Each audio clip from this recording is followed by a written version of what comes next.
Tell me your name and what is your professional background? Okay, so my name is Cyrinne Ben Mamou. I live in Canada. I moved to Canada 20 years ago, and I came here to study neuroscience. I wanted to go to the helping profession, but I was still very passionate about neuroscience and what I discovered. And in particularly, I knew that the key to heal from traumatic stress was in the body. So I wanted really to go into body-oriented methods. And it's later that I discovered TRE. And I was fascinated by the way TRE um, helps release those chronic tension and traumatic memories in the body. How did you make the move from neuroscience, understanding that the trauma recovery had to include the body? What I learned from studying traumatic memories and emotional memories is the key to heal those memories is to reactivate the memories, to put the memories in an active state, which make them labile, and that's when we are able to update the memories. Okay, so it was clear for me that it had to go through the body because we need sensory activation and motor sensory activation of the system. So can you explain that? Can you explain how you saw this happening in TRE, and then how can you as a TRE provider assist them through the trauma by this observation? Yes. So the first, when I first used TRE, I was first amazed at how TRE releases tension in areas of the body that we cannot reach as massage therapists or fascia therapists. So my first surprise was, oh my God, this is really releasing, relaxing the body, and uh, and just in itself, that's really great. Now, doing TRE regularly on the long term, I noticed uh, that it had not only a short-term effect, there was some cumulative positive effect of this deep release. And at some point, I started to become aware of some past memories. Like I remembered experiences, and I realized they were connected to what my body was processing in terms of the tensions and the movements. And and I observed that I was feeling more alive. I was daring to do more things. I was really becoming more free of some conditionings and habits that were holding me back. And, and so knowing how emotional memories work, um, I think what TRE is doing, it's slowly releasing habits of tension and of behavior um, that are conditioned by unpleasant or bad experiences or trauma or chronic stress. And it allows us to grow again. As a TRE provider, Mhm. what are some of the normal patterns that you have seen in terms of clients? Mm. I think the main effect is first it helps people to get calm, like it's reducing anxiety, it's reducing chronic tension, and by chronic tension I mean physical tension and mental tension. They are more relaxed, and they also develop a different relationship with their bodies. Like, because people who suffer from anxiety, chronic sleep disorders or gastrointestinal disorders or all these things, they somehow they end up seeing their body as an enemy, right? The body is painful, is not, they cannot um, rest, they cannot be fully functional and happy.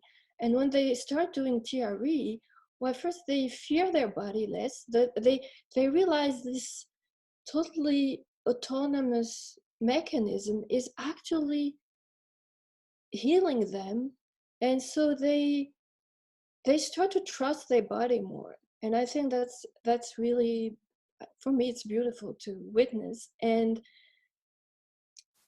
it totally changes the relationship they have with the physiology, with the body, with the symptoms, and they get to trust their body more. And I think that's one reason why, although TRE seems bizarre when we do it at first, with experience, they actually stay with it. They continue to do it because they get results, and they know it comes from their own physiology. It's not an outer intervention.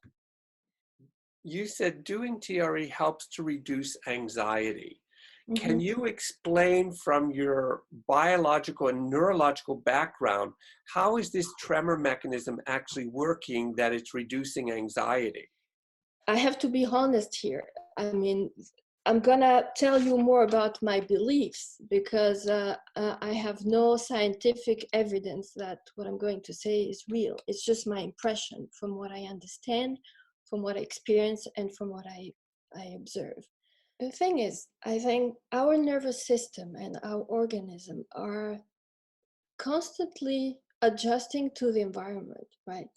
So every experience, in every experience, we have this, what Stephen Porges has named neuroception. We have this inner mechanism that is constantly monitoring safety and danger, and in order to help the organism to adjust to every life experience. And one way the system does this is by learning. And memory is really a function that is serving memory. And when we memorize our experiences in order to be able to anticipate and adapt and respond to new experiences using past experience and knowledge, right? This is how we learn and we grow and we adapt.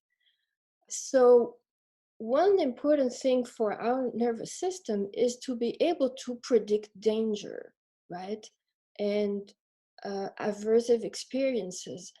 Learning from aversive experiences is very robust and it's very fast because it's more important to predict bad things than predict good things.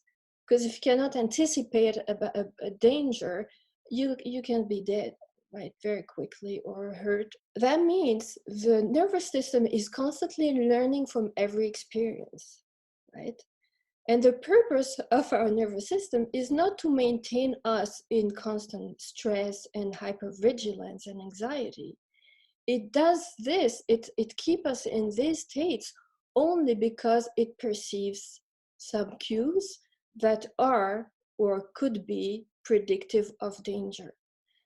So in order to reduce these symptoms of anxiety and hypervigilance and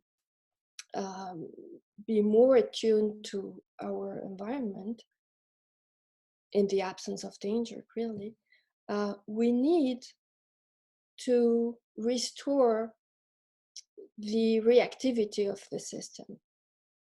And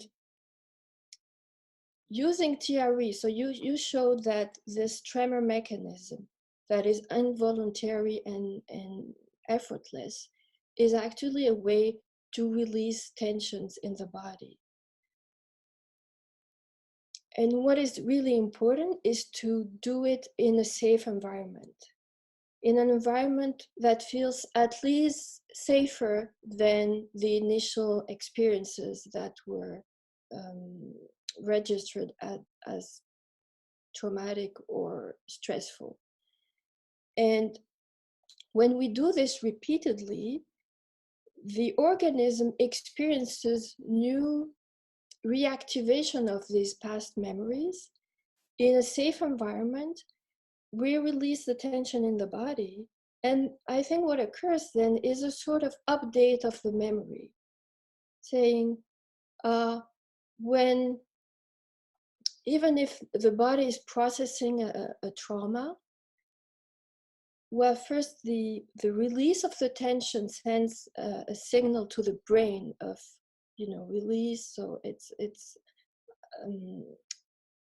a positive signal, meaning it's sending signals of safety and release to the body. And so we slowly are changing the memory in the system. So with time,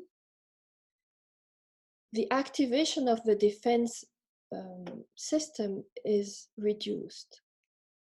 Our nervous system will associate certain cues from the environment with the danger, even though sometimes we do not consciously remember those cues, but our sensory system can associate these cues with the danger and the traumatic event. The memory then is a pairing between sensory information from the environment with an inner reaction of the activation of the defense system, and so the protective or defensive behavior. So releasing those memories means that we dissociate into the system the association between those cues with the defensive reaction. We neutralize the sensory information that objectively is not predictive of danger. Can you hypothesize how the body creates this tremor mechanism? And then in TRE, it actually moves it throughout the structure. So it travels through very precise patterns throughout every individual. Can you explain how you think that happens? So obviously I read Riccardo Cassiani's chapter in your book, Shake It Off. And I think I agree with him when he says that probably the tremor mechanism activates CPGs, and that's why we, especially in the beginning, we see these kind of primitive patterns of shaking. But as you said, then the movement can become more complex, and we see actual patterns of movement and fascia unwinding, and sometimes we see very precise, sequences of motion, and that's very intriguing. One thing about the nervous system is once we activate some neuronal networks, we say this from Donald Hebb, neurons that fire together, wire together. So and then people, neurons that wire together, they will also fire together. What I mean by this is once we have a set of neurons that are strongly associated with each other because of repetitive movement, whether it's procedural memory or because by association we had different areas of the nervous system that connected together and formed this memory. Once we activate with these stretches and movement a subset of the neurons, and with repetition we get to recruit more and more until eventually we get an entire network from different areas of the nervous system that reactivate together and manifest this behavior, right?